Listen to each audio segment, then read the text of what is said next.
gonna have to do some adjustments with this bag. It's getting awful slow. And it is the weight of the, where I've had to tape the heck out of it.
That's good. That's a good job. Good job. Okay.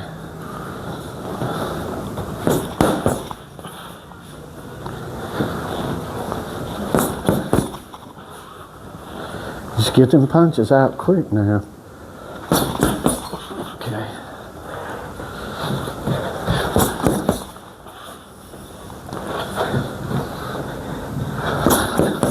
I know.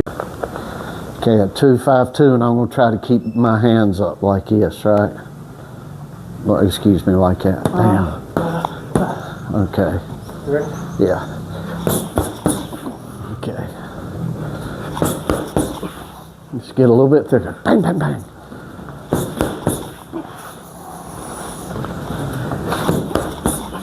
Ooh, that was close. That's all right. I'm going to try to keep back. So, yeah, I'm going to try to hold them out a little further where you can go quicker. Okay.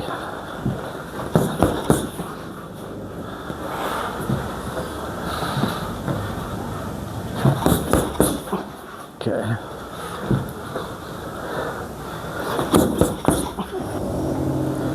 All right, guys, we're going to show you some bicep work with some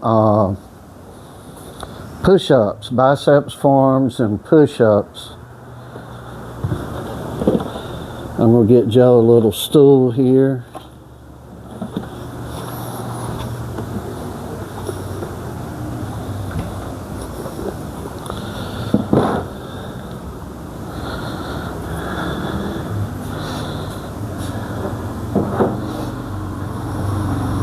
So whenever you're ready, son.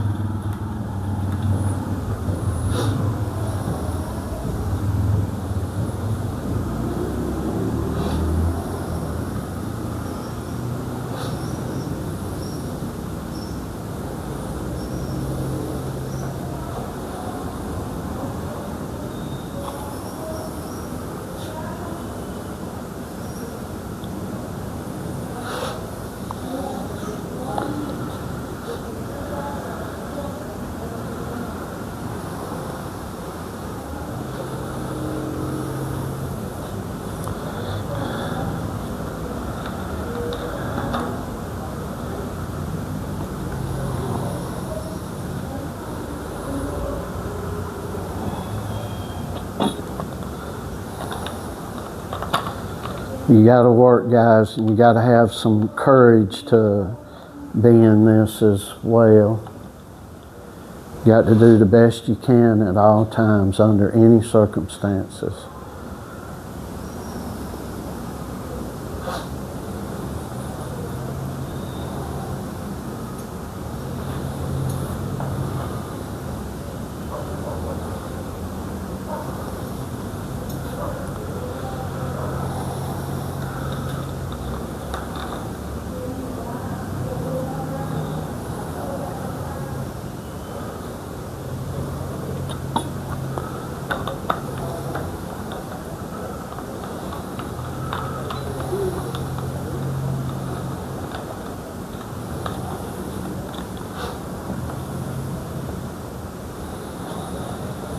Well, we'll see if they, for those of you that don't have been watching the channel, you know there was a loan sharking business right to one side of us, and we fucking with everybody in the neighborhood. And now we think this dumb bitch to the right of us has done the same thing, because somebody's rented this place and hasn't even took a piece of furniture in there. So we hoping that's not what's going to happen, but it ain't looking good. With our luck. Yeah, because we just don't permit that sort of shit near us. And of course we're leaving soon.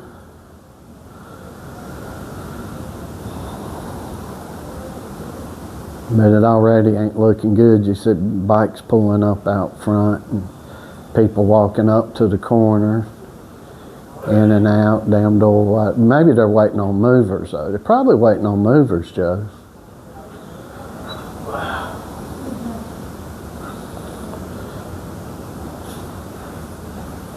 Anyway, for those of you who've been watching the channel for a while, y'all know we had it out. Joe went out there and took on the whole gang of them. Well, we both did. There was about 15 of them out there. And I guess they just thought because it was 15 or 20 of them that they were just going, nobody would stand up to them. And boy, we stood up to them damn good. 4 or 5 of them got the sauce. One ran for a knife, so we, you want to make a knife fight out of it, we'll make a pistol fight out of it. That's how we roll. And it's so interesting how a gang of 20 people called the cops and get the cops. They were gonna shoot us. Oh yeah, the gang of 20 after trying to go gang up on us, pull a knife on us, they called the law. Oh, they're gonna shoot us. People are just. Latinos are pussies in general.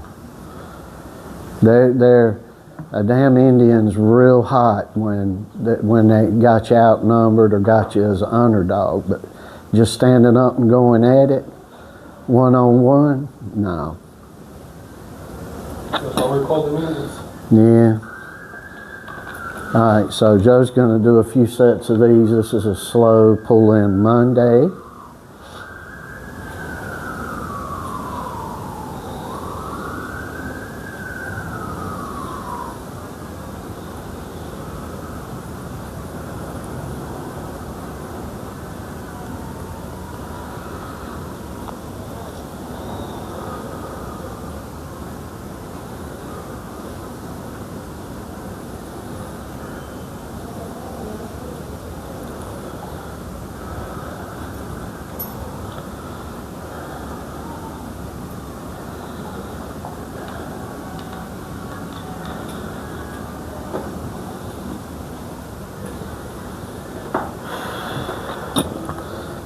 That you've got to work if you're going to be in boxing.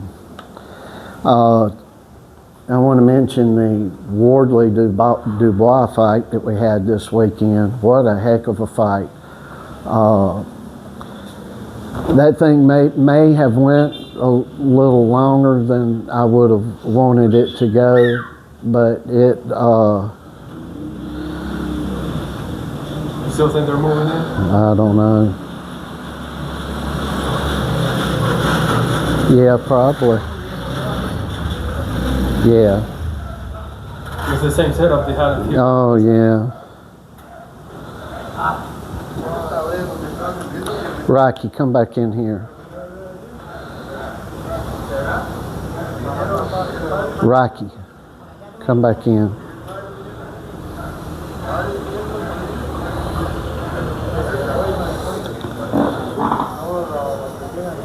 Come on, Rocky.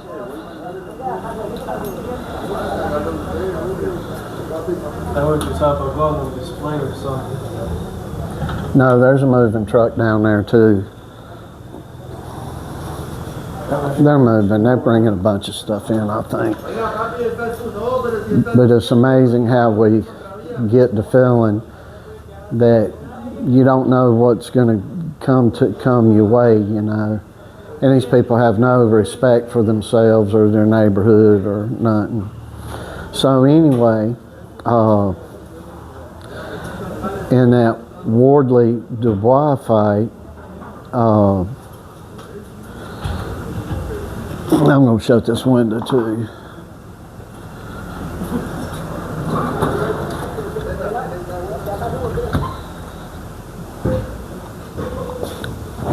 Sorry about that, folks. Hope you can't hear all that background with the noise and all. Anyways, they should have ended it a little early. I called it that Wardley could have won it, but his only possibility was to go really, he was going to have to really get on Dubois early. And we see Dubois got knocked down twice early. He really didn't, I don't know that he got knocked down. He took a knee 2 times. And I thought, well, he's going to do that, or it's possible. But I knew if it went on, it went past 3 or 4 rounds, that Dubois was going to be able to take him. And that's how we were calling it anyway. And of course, you never know, and especially in the heavyweight division. But you got to be a warrior. And I like the biggest moment of the fight for me, 2 big moments on Dubois' end was when his trainer slapped him. And I think he did that between 2 to 3 different rounds. And I was telling Joe that Dubois could be the best fighter in the world. He literally could, but he's got to be jumped on, broke down, and motivated. And he needs some psychological going with him over getting his eye bashed up. That happened a couple of years ago. I forget when it happened, but anyway, he seems to have got him a good trainer, somebody in there that's going to yell at him. Some fighters need a commandeer. They themselves need to be commandeered. In other words, you got to have somebody strong in the corner that's going to really step up and push them and keep them in line and be like, don't you dare quit. And some guys you're just lighter with, and maybe you tend to them in a business type style.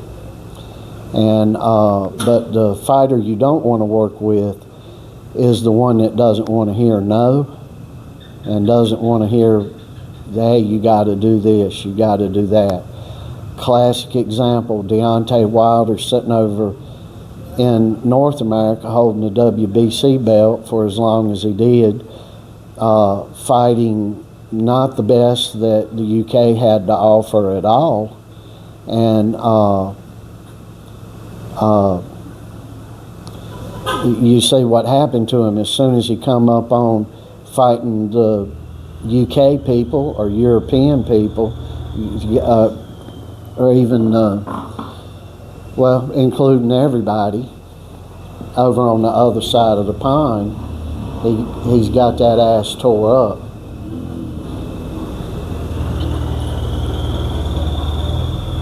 And when you've got a woke fighter on top of it, it makes it twice as worse.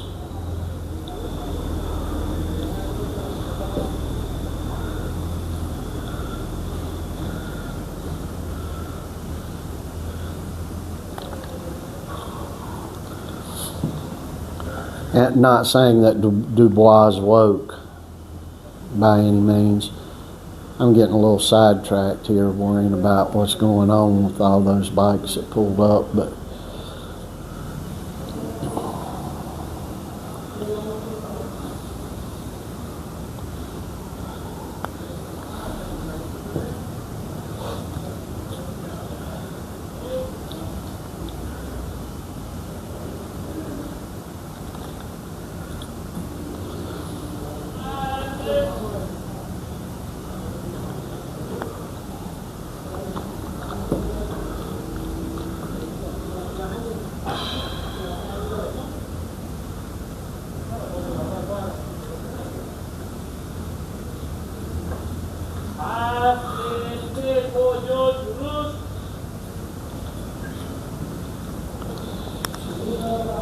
so anyway, that's the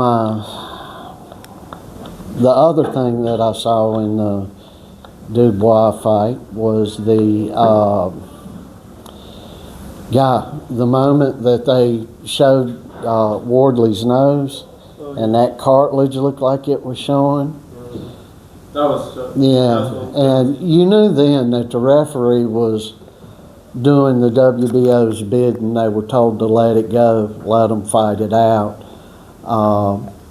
And there's nothing absolutely wrong with that, but I believe the fight should have been stopped just a hair earlier, maybe a round earlier, because you could see that Wardley was getting spent, but they were giving him a puncher's chance, because Dubois will go down at the drop of a hat, or has in the past. I think those problems are going to be behind Dubois.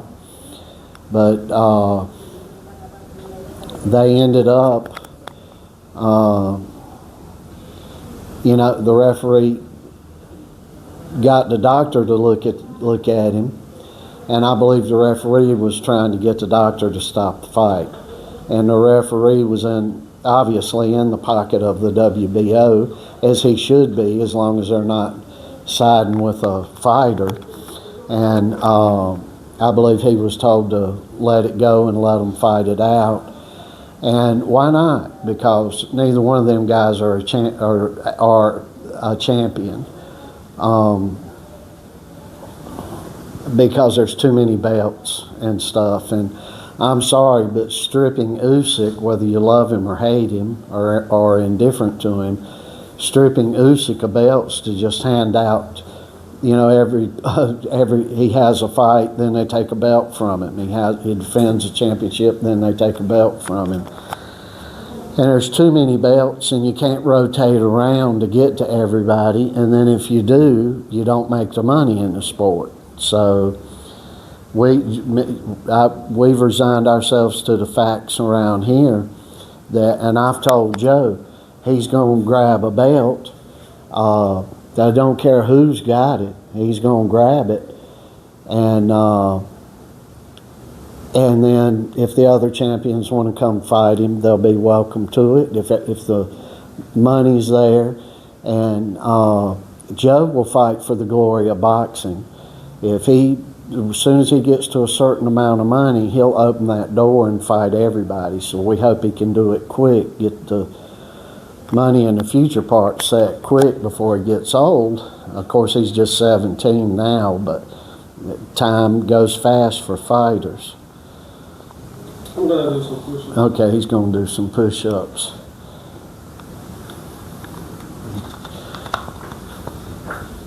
So, but you... plan is, well, first off is to get in the Olympics in LA and gold medal out of that. And then the other plan is to get a world belt. Then just sit back and see who's going to come to him. But kissing an organization's ass, we're not going to do.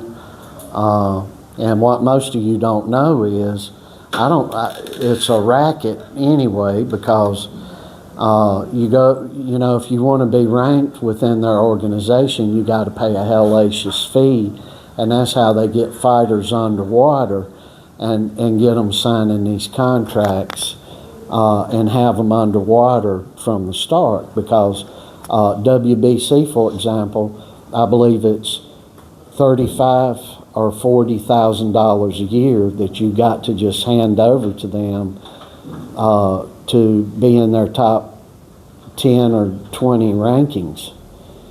So you're paying the organization to even rank you, and that's not a good policy or a good way.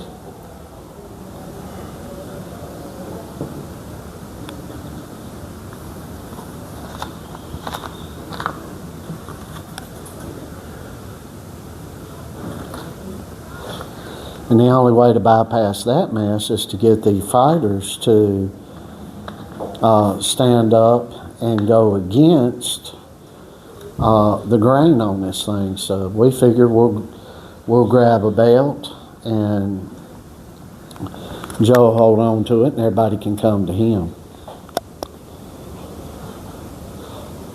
It gets that bad, the belt will go in the damn garbage can or whatever.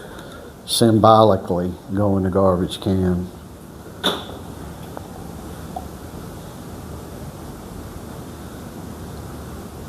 But these boxing organizations, excuse me, these boxing organizations, WBO, IBF, WBA, WBC, and so on, IBF, and so on and so forth, they're not doing the fighters any favors. When you have to turn around because they just suck the money out. And we do need some kind of governing body over boxing. I'm not sure if it needs to be ran by somebody like a Dana White or nothing like that. Those guys are not being paid enough money over in the UFC.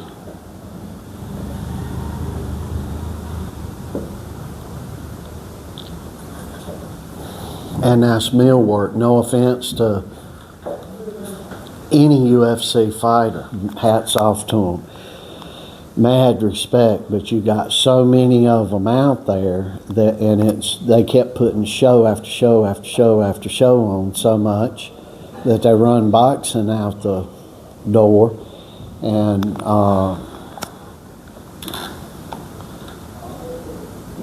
so we don't want it to be something like an organization like,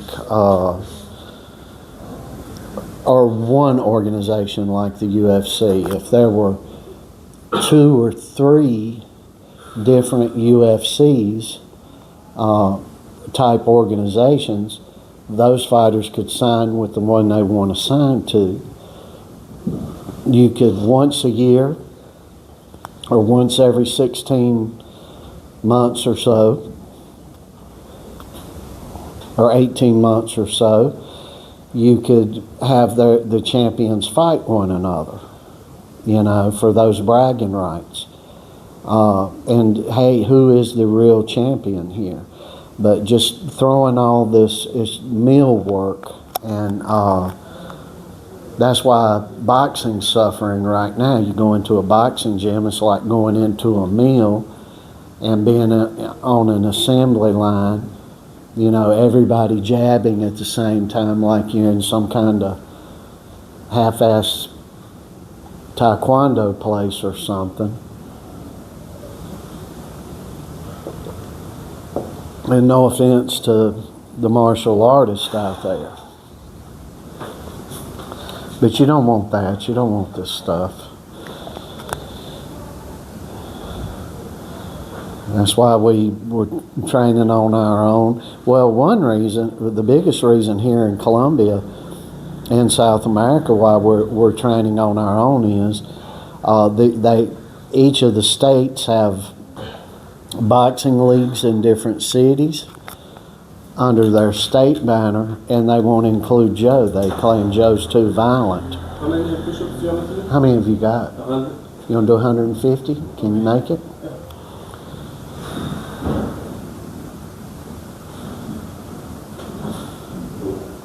Anyway, sorry I got a little called off there on the other stuff. We're just looking for hell to go on around here, and I don't think it's going to be that. We're just getting paranoid. But We're gonna be out of here soon enough anyway, as long as they're keeping everybody up all night, we'll be fine. We're gonna have to cover 2 masochist bodies. Oh, yeah. Oh, yeah.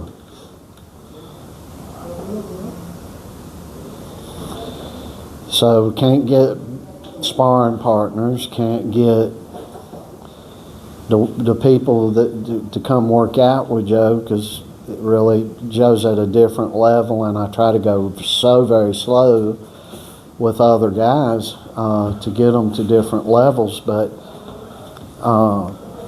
the Latinos' natural thought process is they will actually overwork themselves and then won't come back. And when you tell them step by step. Yeah, and you tell them to slow down and take step by step, and they don't want to do it. And to whereas the Western European or the North American will tend to take more time to go through the process of things. And this is why, and when I say North Americans, I would include Mexico in with that. Then when you start going south, they want to go too quick. It's trying to find an easier route to take. Not everybody, but in general. Gil Clancy, very, very famous trainer, worked with guys like Joe Frazier, George Foreman, a lot of guys, Jerry Cooney. If you're a kid, maybe you don't know these names, but these were big names back in the day. And Gil Clancy was an excellent trainer. And he came down here to Columbia and was under the impression that he was going to get some folks down here to train and go back home and whip up on everybody. Had like 30 guys, and he kept saying, I'm going to have 12 world champions out of these guys. And a year, 2 years later, he was like, and I believe he married a Colombian lady. That's what introduced him to the area. And a couple of years later, he was like, I can't train these people. They don't have no heart. They don't want to go through the progression. And although he had several fighters that were great, they were only great for fleeting moments. And when you take them into later rounds because they weren't training right, weren't doing right, they had all the natural ability in the world, however, didn't want to go through the technical processes and other training processes that are grueling.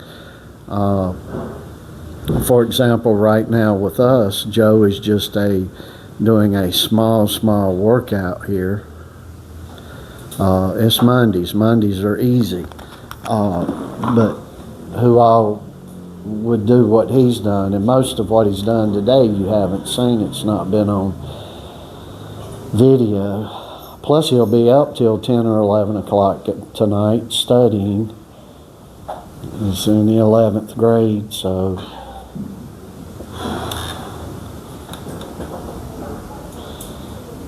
anyway, this is going to be a crappy video. I got a little preoccupied with the bikes pulling up and such, and was like, oh boy.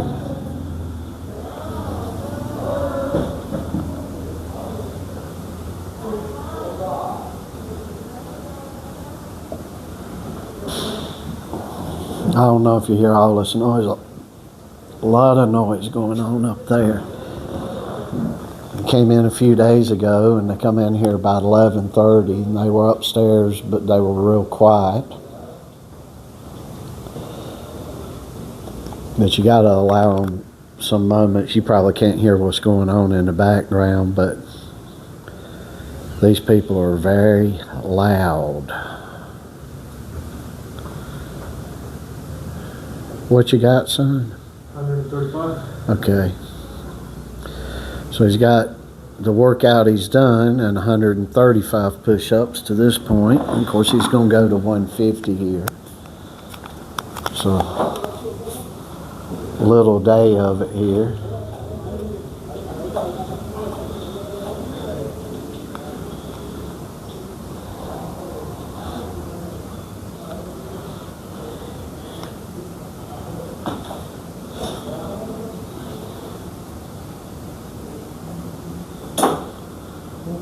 You got it? Yes. All right, so that was 150 push-ups with the bicep and forearm work, and he's done a lot of pad work, a lot of bag work, and other things you hadn't seen today. And tomorrow we'll bring you something else. Sorry, this is a crappy worded video, but I kept getting preoccupied and with what's going on around us. But however, we keep going through the hell that we go through. So when we get back to the United States, we are going to so bust wide open. We're really going to bust wide open. So stick with us. Stay with us. We'll be back in 2 months now. We're down to 2 months. Yeah. Official time, 2 months. And we'll get him back up there and back home, and we're going to bust right out and start beating people up. So follow along with us for the ride. Christ is King, Lord, and Savior up in here. We hope he is up in where you are. And if he's not, we hope he soon will be. And much love to you guys.